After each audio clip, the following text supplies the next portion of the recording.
शीर्षक संघर्ष का रंग।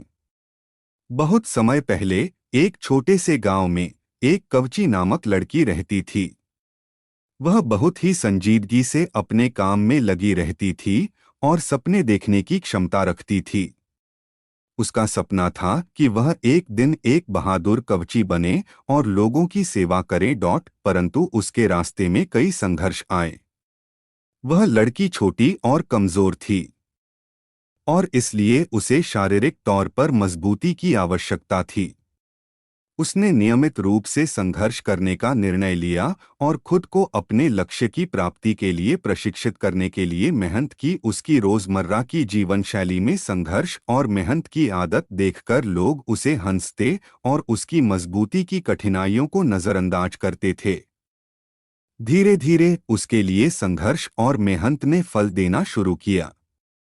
वह रोज नए चुनौतियों का सामना करती, अपनी क्षमता को सीमित करने के बावजूद नहीं हारती। उसकी आत्मविश्वास और संघर्ष की भावना ने उसे बड़े ऊंचाइयों तक पहुंचाया।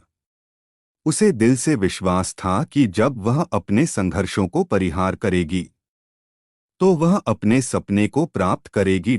एक दिन एक महान संघर्ष के बाद उसने अपने लक्ष्य को पूरा कर लिया।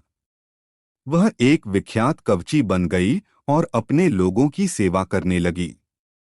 उसकी मजबूती, संघर्ष और मेहनत ने उसे एक आदर्श बना दिया। लोग उसे प्रेरणादायक मानते थे और उसकी कहानी को उनके लिए एक संदेश के रूप में देखते थे। इस कहानी से हमें यह सीख मिलती है कि जीवन में संघर्ष होना स्वाभाविक है।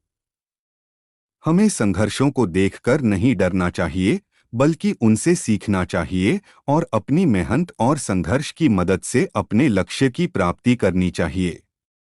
हमें खुद को बढ़ाने के लिए अपने संघर्षों को पहचानने और परिहार करने की क्षमता विकसित करनी चाहिए। संघर्ष हमारे अस्तित्व को मजबूत बनाता है और हमें सच्ची सफलता की ओर ले जाता है।